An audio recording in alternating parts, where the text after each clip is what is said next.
We're live? I believe we are live. Hello, everyone. Welcome to the every other week live stream of the Denver Green Party. And tonight, it's not me, Jason Justice, asshole that knows things. No, and it's not Dr. Desmond Wallington on my right hand side, but it is Secretary of the state, Colorado State Green Party, Sierra Garcia, is with us tonight, and we're going to be talking about Planned Parenthood. We're going to be talking about Roe v. Wade, and because I'm so brilliant, I figured that we probably needed someone other than an old white guy to mansplain all of this up. So Sierra, welcome. Thank you for joining us tonight. Yeah, thank you so much for having me. Yeah.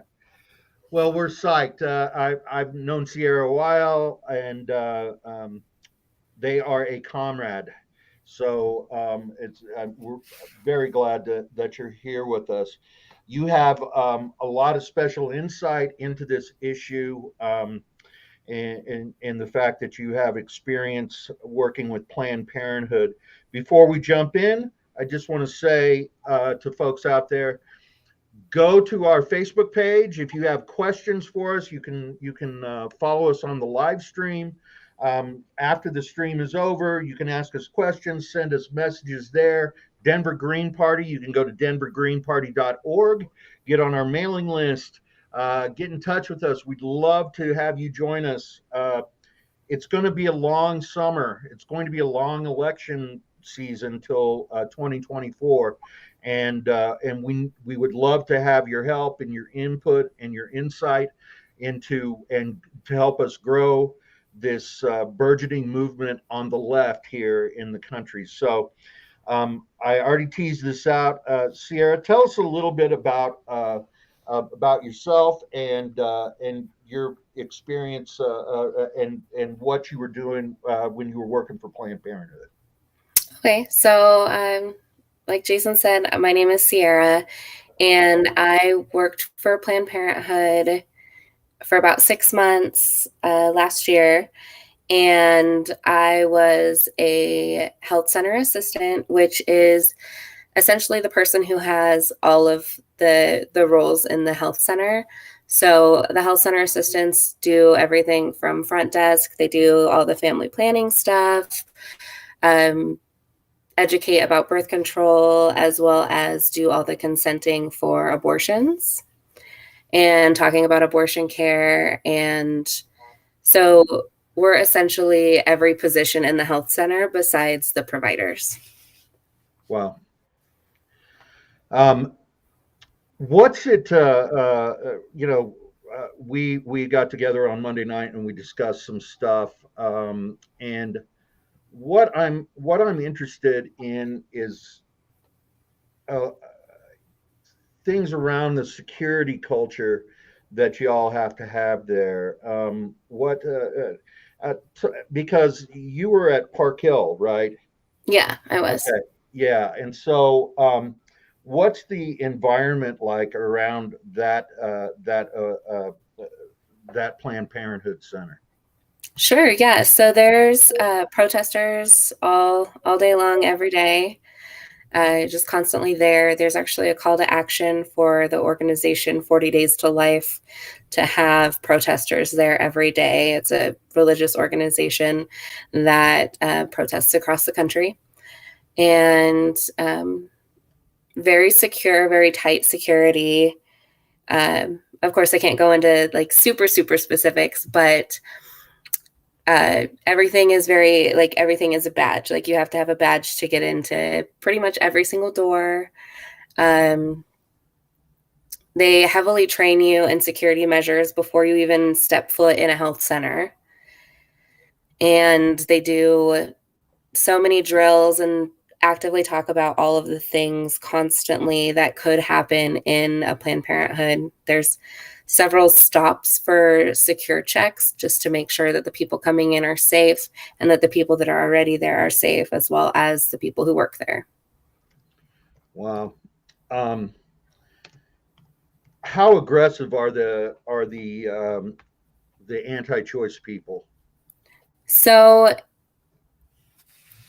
the people that are aggressive get sussed out pretty quickly.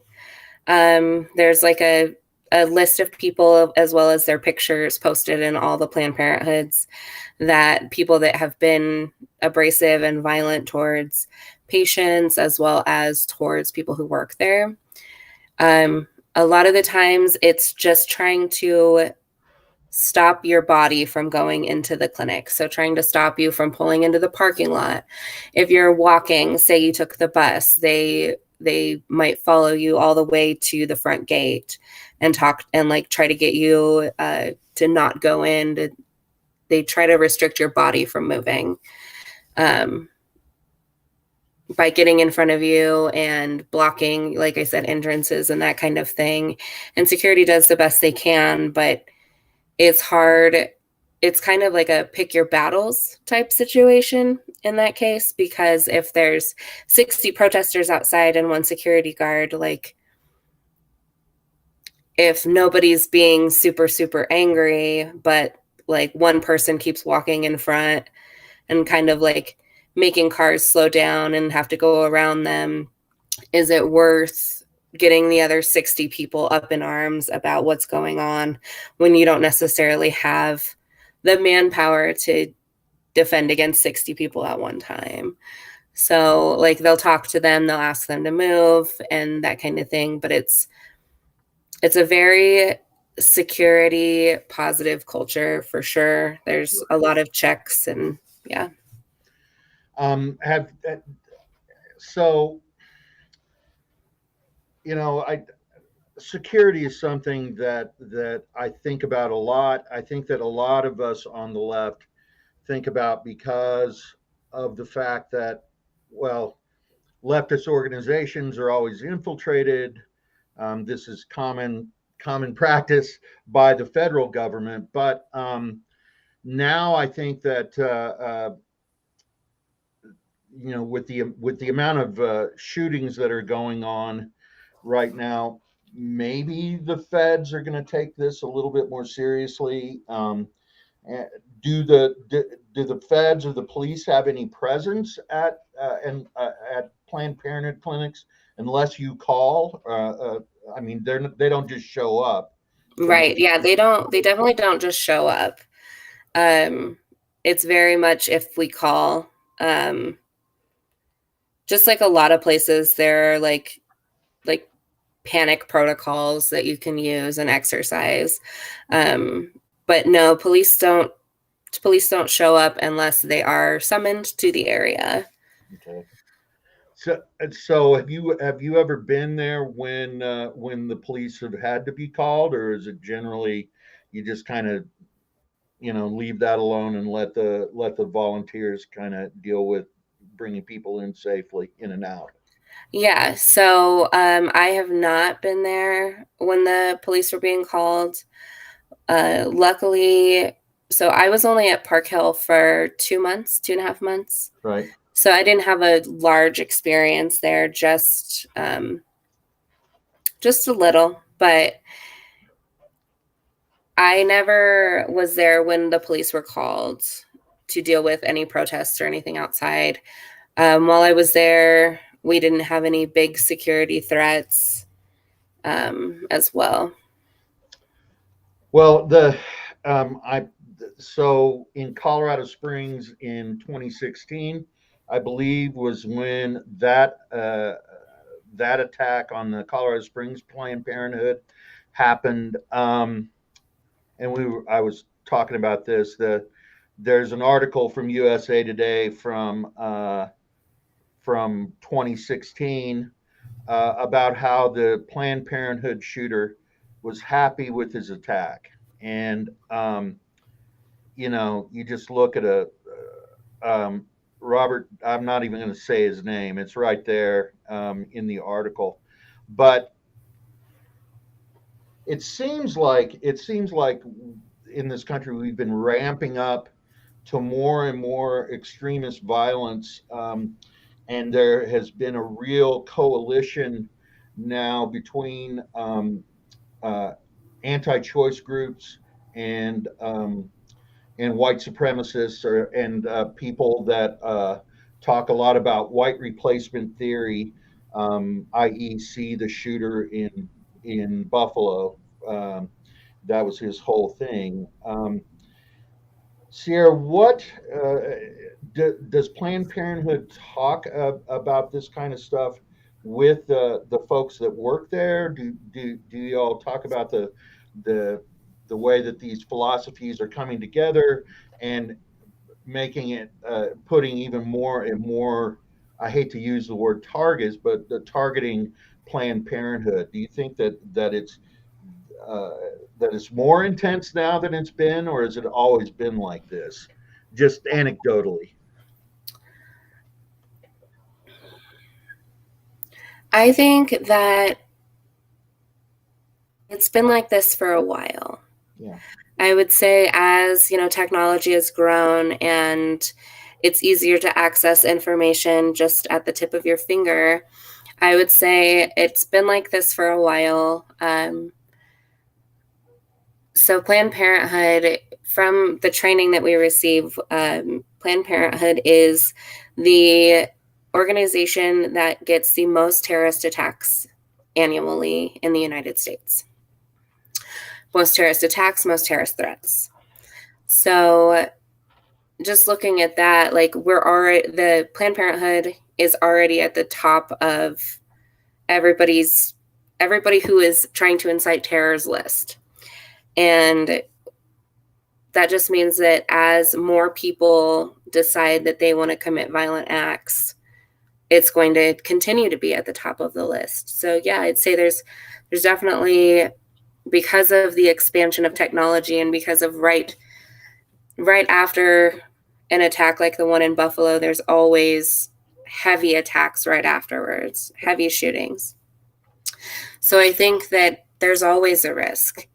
At Planned Parenthood, they know that. They're every single day that you walk in, especially days when there's 60 protesters outside. Like, like any single day could be the day that somebody could decide to come in and hurt people.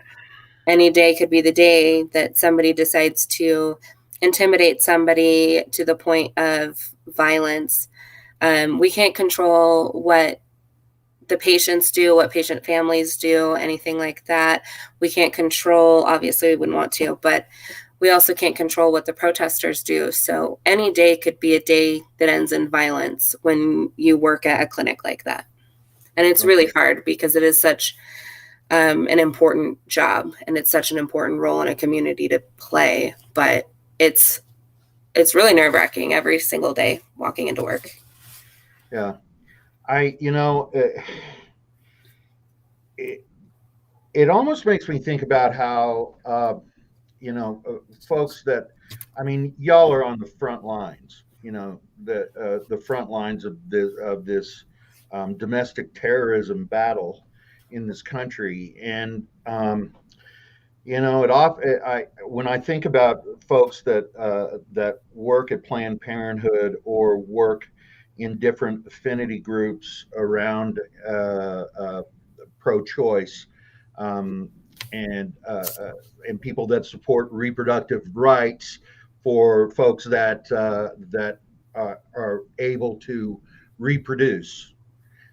That was pretty good, wasn't it?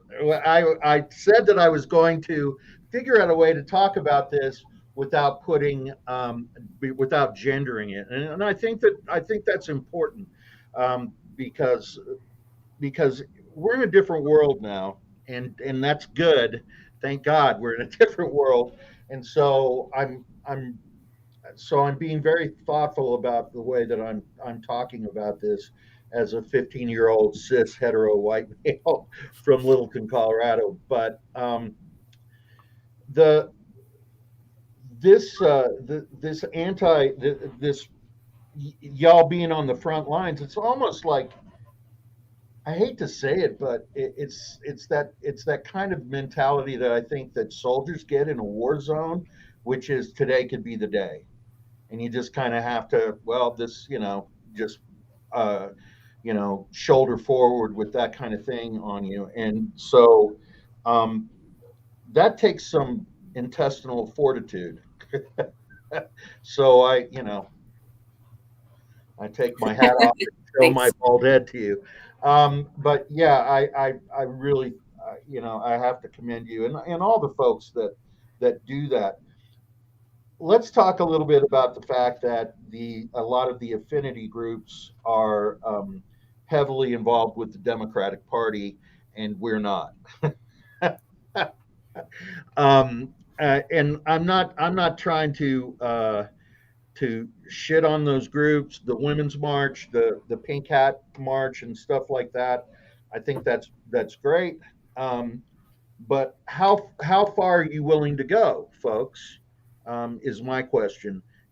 Your leaders have totally failed you on this issue, and this has been you. I think that, and since we are of like minds politically, um, I think that the Democratic Party has really been more concerned about fundraising on this issue than with actually protecting people's ability to have reproductive health care. What do you think about that? Yeah, so that makes a lot of sense. I think that when there is an issue that can be so polarized and so politicized, it's something that you can gain. It's always going to be something either way. So if the group that you're looking for is um, pro-choice, then you're pro-choice, right?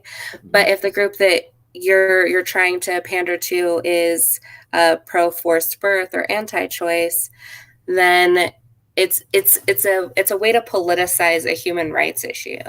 Mhm. So anytime there's something that's that polarizing, you're going to gain votes just based off of that simple stance that you have.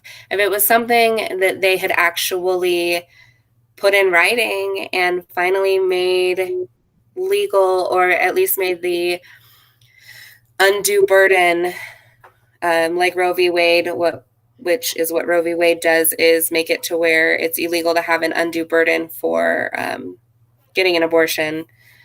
It has to be accessible.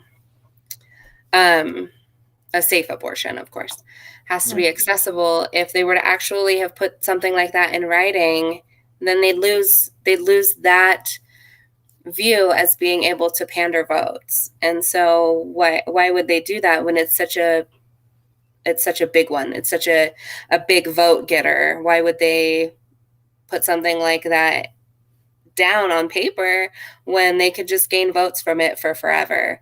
And it's always going to be a thing.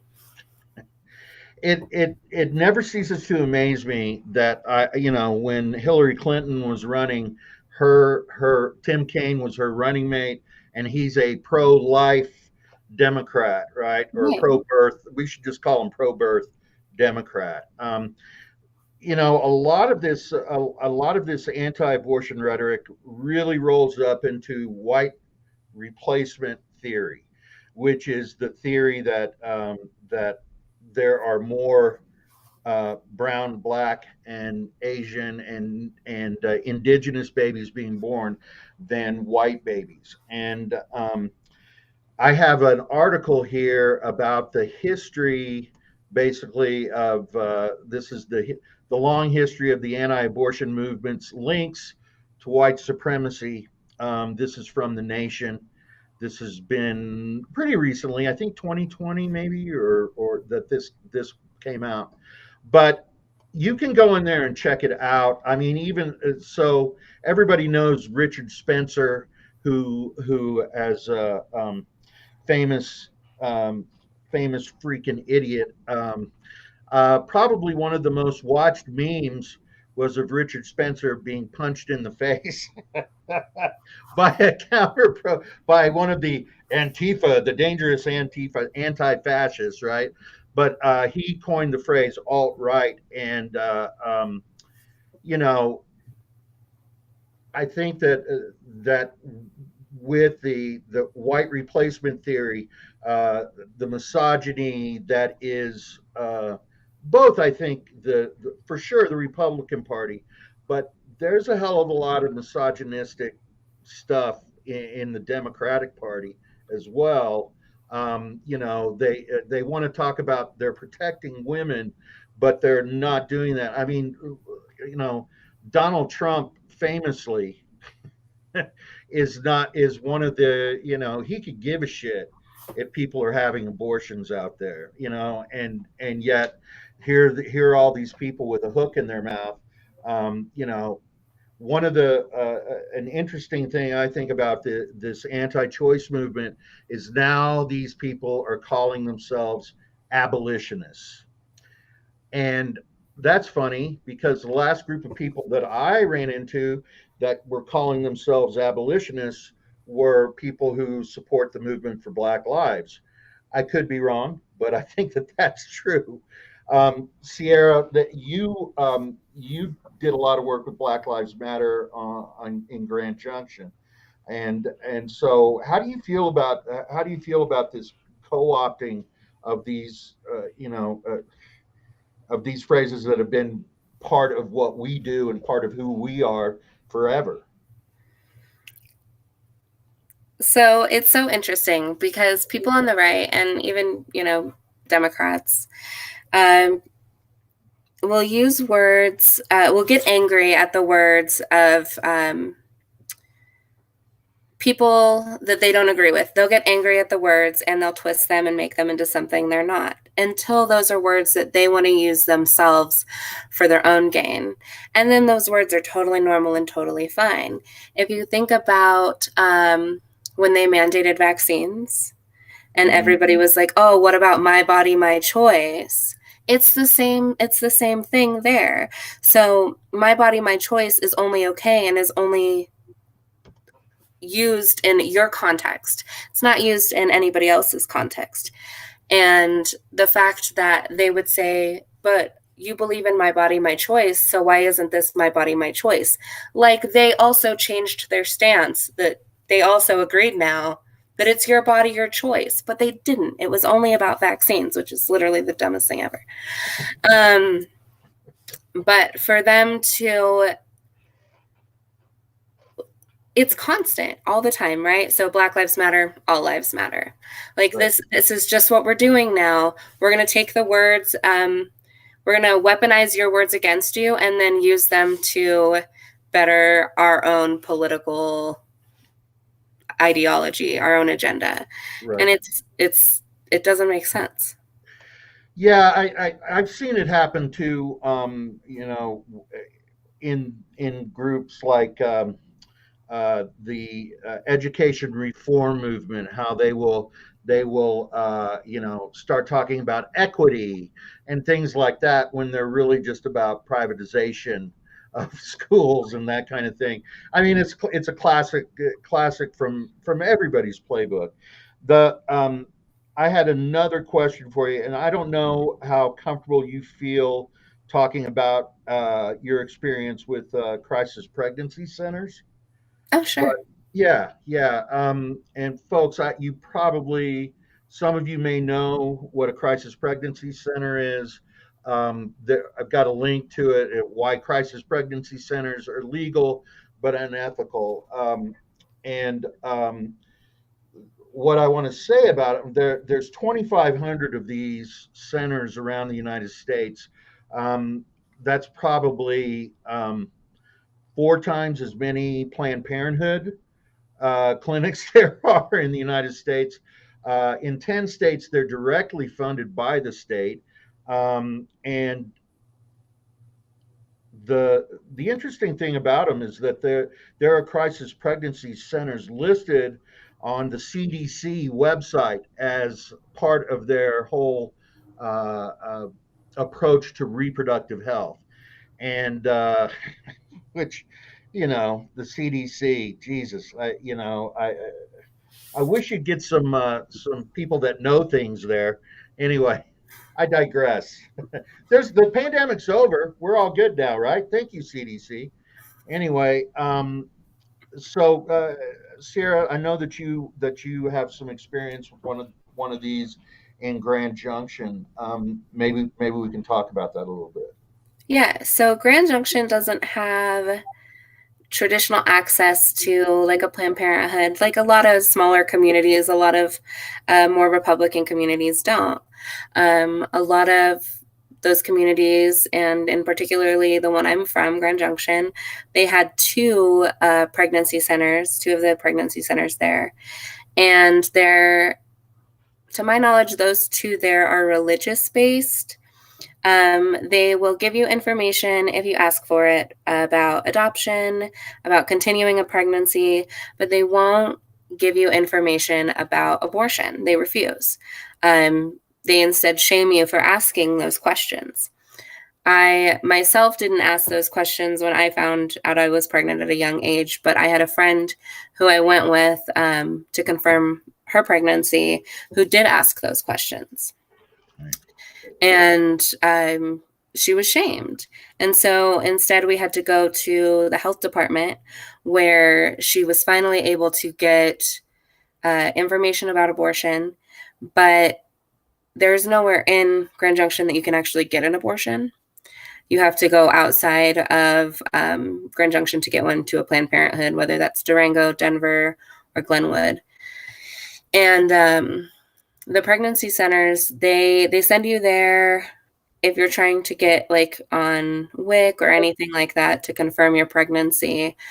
But and it's of course free, but the thing is that they don't give you accurate information, and it's literally just a building that's there to confirm your pregnancy and then try to convince you with everything in their power to continue your pregnancy. And instead of just being unbiased and educational, because that's what you should be when you're educating, when you're talking about pregnancy in any circumstance. Right. I know and I believe that it's in this article that we posted.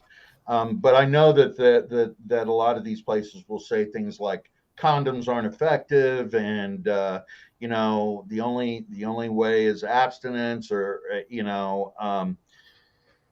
it's we one of the big complaints, I think, big complaints, but one of my criticisms of this whole um, anti-choice movement is the fact that they don't have any solutions for all of the people that are going to be having babies now. What about these babies? What about the health care that's needed, for women to be able to access when you have children? 70% of abortions in this country happen for working class or women of color. So it doesn't make sense to me. Well, and they also they paint this picture that the majority of people who get abortions, which it doesn't matter who it is getting an abortion, you should still have access to reproductive freedom. But they paint a picture that people are just having repeat abortions, using it as birth control. I've heard that a lot. When you look at birth control statistics, if you take the pill perfectly, it's still only 96% effective. So 4 people in 100 are going to get pregnant on oral contraceptive. And like the most effective way is the implant in the arm. Well, that's expensive if your insurance doesn't cover it and if you're over a certain age and don't have access to free birth control. So if your body wants and accepts that birth control and doesn't try to reject it or get angry with that birth control, because a lot of people don't like that birth control. It just happens to be the most effective. And when you look at that and you look at the fact that 60% of people that get an abortion are already parents, it kind of paints a different picture. Yeah, that's very different. One of my I have a big criticism with the pro-choice side of the world too, right now we see a lot of people like famous Hollywood liberals. Sorry, but Amy Schumer, Chuck Schumer's niece, by the way, Amy Schumer, and Julia Louis Dreyfus, and they're out there carrying signs and they're pissed, and none of them are talking about Medicare for all. You know, I mean, so 100%. that as a leftist, and as Green Party members, a part of our platform is that Medicare for all. Day one, Green Party. Howie Hawkins was president. Day one, executive order, Medicare for all. And then day two, the pharmaceutical industry has him launches a coup against him. But yeah, this is a real big criticism. Why when I think when leftists get involved with groups or show up at protests, show up at marches, and that kind of thing, be aware that a lot of this is about collecting your information for the Democratic Party to start sending you. Well, the day after that, the Supreme Court, the information about the vote in the Supreme Court was leaked. That very next day, everybody's sending fundraising emails, and help us protect. Wait a second, you could have done this with Obama. You could have codified Roe with Obama. You could have codified Roe with O'Biden and and the majorities that supposedly you have. But no, we can't do away with the filibuster. Sorry. And now today, I think I put this in the chat, Danielle. The governor today signed the most radical anti-abortion a law there. And do you think that people at Planned Parenthood did they ever talk about because you were there when the Texas law had been enacted, right? And Right. so were people talking about, well, can Texas reach out and say put a warrant out for a provider's arrest here from Texas if somebody from Texas comes here and we talked about this on Monday. I think that my colleague Des found that to be a little hyperbolic, but I don't know if it's that hyperbolic because I've heard people talking about this. What do you think? So it was a genuine concern from patients as well as some of the staff, myself included. With Texas, it's all like civil suits. They're suing each other, right? But when it becomes a criminal issue, that's definitely when those things can happen. So we would have a lot of patients call us, as well as when they were in the clinic getting the care that they needed. They would ask us, like, so am I going to get in trouble for this in Texas? Like, can I get in trouble for this still? And it's really hard to answer those questions when it's such a new, like, they're just starting to enforce this new law, right? So like we don't know all the ramifications that are going to come from these laws. We don't know how each and every person is going to play a part in this.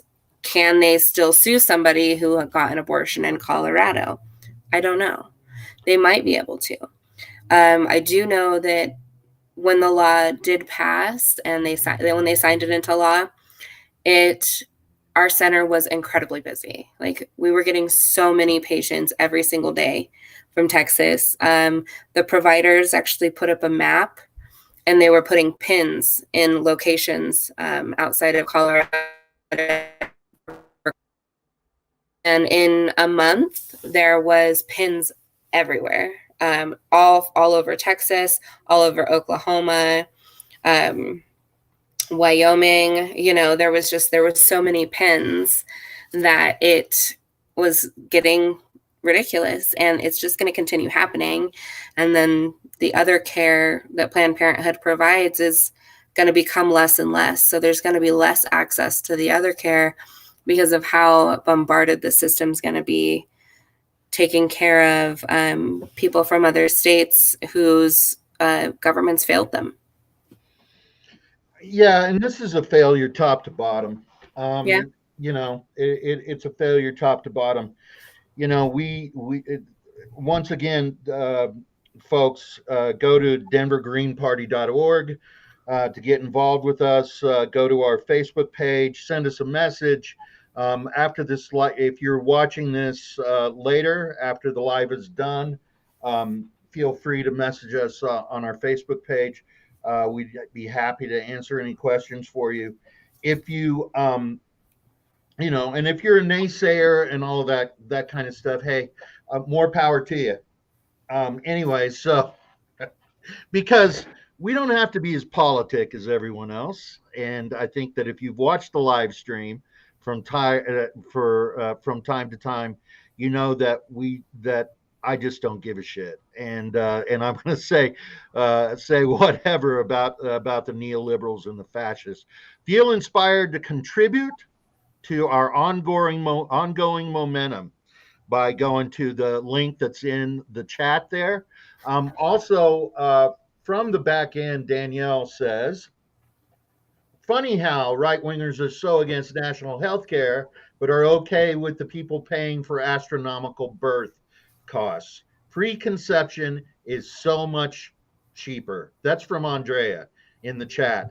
Thank you, Andrea. I'd like to meet you someday. Anyway, that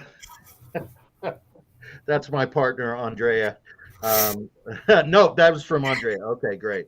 Also, I did have something up here about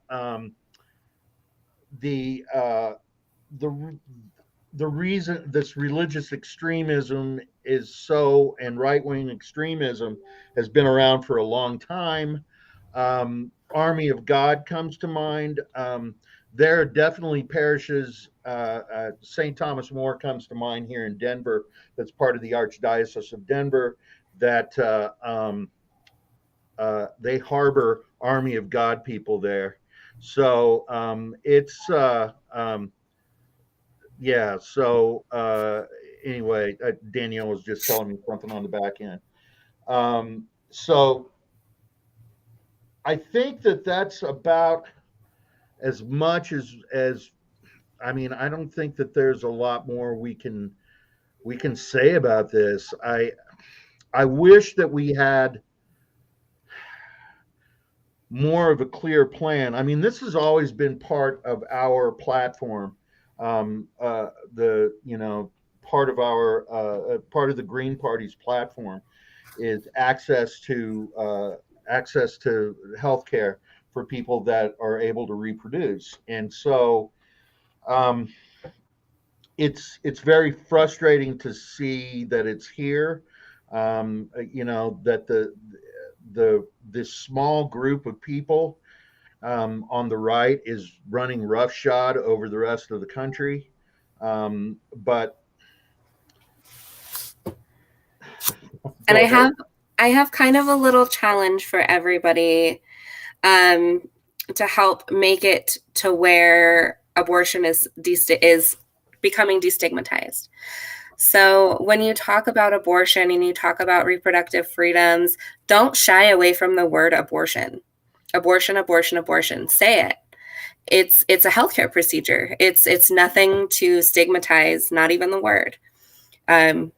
So when you're talking about reproductive freedom and reproductive health, say the word. And yes, sure, some people might get uncomfortable, but the more you say that word, the more it's going to become normal, and the less stigma people are going to get for speaking out about their abortion, because it's just like speaking out about, getting a tonsillectomy or something. It's an abortion, you know? Right. No, I've read. Thank you. Yeah. I've been trying to, I don't know why I'm trying to be politic about that and not politic about flipping off the right wing. I don't know why. That just, but you're right. And I've heard that from different people with different affinity groups that we have to say abortion. We have to say abortion. Um, for those of you out there that present as I do, um, uh, what you can do if you've got a level head, and anybody can do this, is to volunteer at Planned Parenthood to be an escort. It requires a lot of guts. It requires a lot of restraint. Um, and so, if you're one of those kind of people, then you should do that. And I think the point I was going to make for people that present like I do is, how do you talk about this without mansplaining it? Well,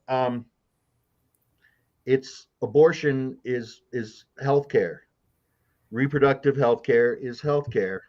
And you don't, the one thing that I have learned in my 163 years on this planet, I know I look great. Thank you. Thanks for noticing. But is that there's no need to debate this. We've already this has been debated, right? There's no debate. We need to, have thoughtful conversation on both sides. This is like the transgender issue. Transgender rights are human rights. There's my debate. I'm not going to talk to you about it anymore. If your brain is can't wrap its arms around that simple thing, that human rights are human rights, and let's also encompass the rest of the animal kingdom in that, right? It's everybody's right to survive, right? And so I this is something that I think a lot about, because you're going to see it on Facebook. There's let's have a debate. Why? We've already had this debate. And it's not our fault on the left that we're in this situation we're in right now. It's the feckless leaders, and not the rank and file Dems. It's your feckless leaders, and the fact that they know that they can fundraise on this. And if you don't think that there's a sociopathology that goes in with people, elected officials, especially at the national level, then I really encourage you to read more Sigmund Freud. Anyway, so Oh. well, maybe not. Maybe not. If you like cocaine, Sigmund Freud's great. Anyway, so I encourage you to I encourage you to get more of an education about sociopathology. Anyway, that's probably what I should have said. Do you have anything else, Sierra, before we wrap up tonight? Um, I don't think so. I think that there's a lot of resources out there, a lot of education out there. Just, make sure when you're looking at things and you're reading articles that you're reading from places that are unbiased and are not going to taint the education that they're giving you, especially about abortion and reproductive health care. And 1 in 4 people have an abortion, and it needs to be accessible to everybody. That's all. Yep. Well, yay! I'm really glad that I really was very psyched that you were going to be available to do this with us tonight. I'm sorry Des wasn't here. I'm sure that he would have had other things he would have loved to ask you about this. I probably missed stuff, as I do, but this has been great. Thank you, folks out there who are watching this, and who are going to be watching this. Once again, denvergreenparty.org. Help us keep the momentum going. Um, Stick with us next week. Probably we're going to be back a week early, and we're going to talk about some big moves that happened with the National Green Party. We're no longer part of the Federation of Green Parties from the Global South because who knew they'd end up being neoliberal shitheads. It's just a mess down there with the Green Party. So we're now no longer a part of that, and we're going to be part of the Sao Paulo Forum, which is a direct. Sorry to drag you through this, Sierra, but that's the answer to the OAS, the Organization of American States, which is controlled by the United States by imperialists. And so the Sao Paulo Forum is countries that aren't allowed to be part of the OAS, like Cuba, Bolivia, Venezuela, Nicaragua, and then also countries like Mexico and Argentina and Peru and that kind of stuff, and definitely leftist organizations from all over the global South. We, the Green Party of the United States, is going to be the first leftist organization recognized from the United States. This is a really cool thing. So, right, Viva la Revolucion. And for myself, Jason Justice, and Secretary of the Green Party of Colorado, Sierra Garcia, we want to say bye and get involved and get fired up. We'll see you soon.